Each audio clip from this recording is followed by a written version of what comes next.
Hello. It's been almost a year since my last poem. Not since I last wrote one, but since I last posted one. So hello. It's me. And I got inspiration out of nowhere. So I wrote a lot. It wasn't out of nowhere. It started off in a argument and between my friends and men. Just, how it be. A little update. I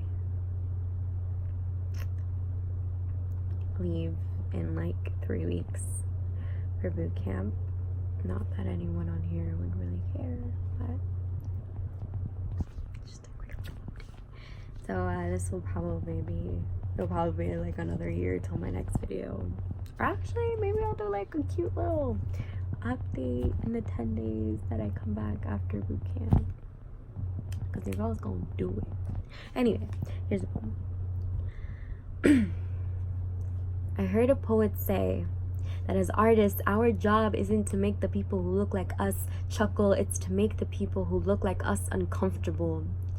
I have defended and proudly represented and loved my people. I have screamed about all our hard work, all our sacrifices, all our struggles. I have been the first to clear my throat, raise my hand when they were disrespected. I have walked with this head held high and spoke in a clear voice the language my people adopted as their own from their oppressors. I've not once considered myself too Hispanic, too Latina, too Mexican. I have not once apologized.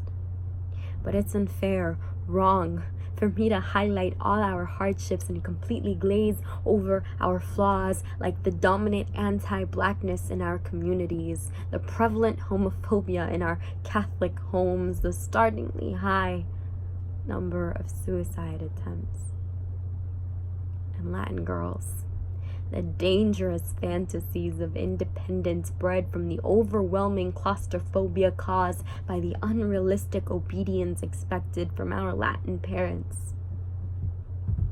The hatred and distrust taught to our Latin children from tired and inaccurate prejudices passed from generations to generations, the fear-based discipline, the fear-based respect, the guilt, the weight on the shoulders of firstborns, the refusal to accept mental illness, the normalization of alcoholism, but the stigma against the marihuanos as if they both aren't addictions.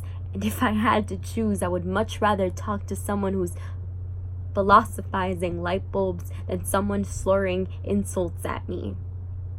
It's wrong for me to ignore my sisters calling their boyfriends N-words or equating cracker to beaner or redneck to wetback, or acting as if this country is some sort of home to protect from their grandparents, proudly claiming Ice Bay as some sort of queen of justice, goddess of liberty, like there isn't babies who haven't known their first words, starving and sleepless in concentration camps, fathers and mothers, literal human beings, crowded and underfed in cages, being pointed at and prodded like zoo animals.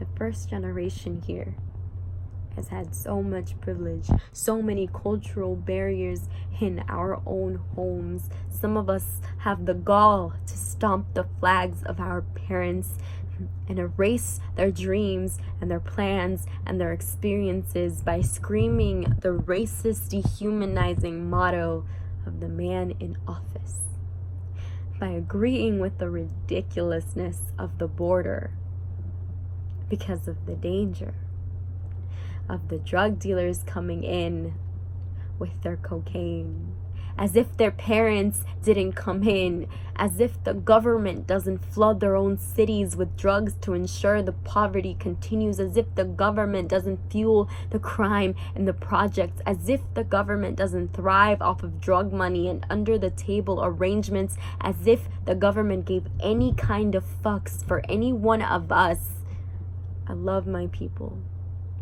And it makes my blood boil and simmer at our fathers breaking their backs in the sun, or our mothers inhaling more chlorine than oxygen. And it makes my heart smile when our fathers are suited up in their offices and our mothers are right beside, sometimes above, with their own briefcases.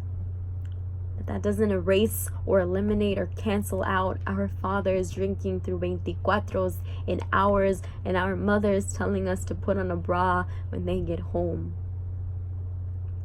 Or the sexism in the way 12-year-old daughters make dinner for their fathers, taking plates and filling cups like waitresses, literal seconds away from spoon-feeding grown men who marry their mothers and then raise more mothers instead of raising actual people, or sons babied and continuously not held accountable for their actions until they've successfully become another man incapable of adequately conversing their emotions, or even taking responsibility for their actions, or knowing how to wipe their own fucking ass.